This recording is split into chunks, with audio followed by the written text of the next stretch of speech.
Hello, my name is Alexander Podboy. I am currently an advanced endoscopy fellow at Cedars-Sinai Medical Center, and I was a co-investigator on a recently published manuscript in GIE entitled Comparison of EUS-guided, endoscopic transpapillary, and percutaneous gallbladder drainage for acute cholecystitis, a systematic review with network meta-analysis.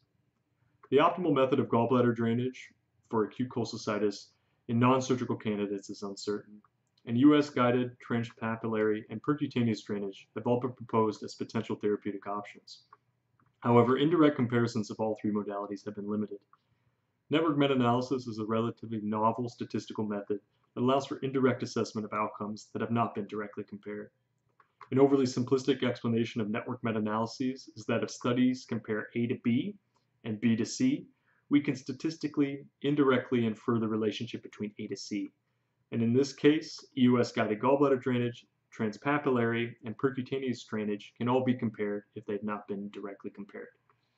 We performed a comprehensive literature review for all comparative studies assessing the efficacy of at least two or all three modalities used for treatment of acute cholecystitis in patients that were at high risk for cholecystectomy.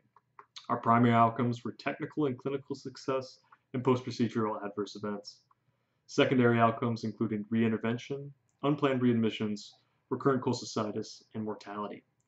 We identified 10 studies comprising approximately 1,200 patients with 472 EUS-guided gallbladder drainage, 493 percutaneous, and approximately 300 endoscopic transpapillary drainage.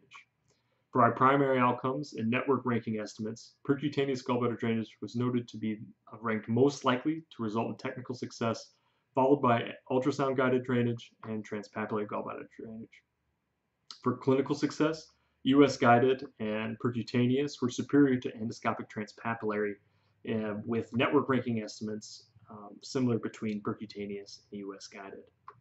Endoscopic transpapillary had the highest rate of post-procedural adverse events, whereas that of percutaneous and EUS-guided were similar. For secondary outcomes, EUS-guided was noted to have the lowest rates for recurrent cholecystitis compared with the other modalities and was the preferred modality in ranking estimates. Percutaneous was noted to have the highest need for reinterventions compared to EUS and transpapillary, with transpapillary the preferred modality in network ranking estimates. Percutaneous was also noted to have the highest need for unplanned admission compared to the other modalities, again with endoscopic transpapillary the most preferred modality. Endoscopic transpapillary was also associated with the lowest risk of overall mortality. So how do we interpret these studies? It appears as if each modality has their specific pros and cons. There's no single clear-cut winner in our analysis. Endoscopic transpapillary and percutaneous tend to be performed in patients who still may have potential to undergo cholecystectomy for acute cholecystitis, with the caveat that endoscopic transpapillary was preferred over percutaneous, with lower rates of reintervention and unplanned admission, where the rate of technical and clinical success was noted to be lower. In patients where surgical cholecystectomy is not planned, EUS-guided gallbladder drainage is preferred over percutaneous as definitive treatment, as the rates of recurrent cholecystitis, reinterventions, and unplanned readmissions were all lower. Our study mirrored other systematic reviews that noted high rates of clinical success in patients undergoing EUS-guided gallbladder drainage as compared with the other modalities.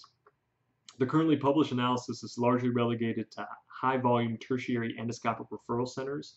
An evaluation of EUS or transpapillary drainage in community settings has not been evaluated.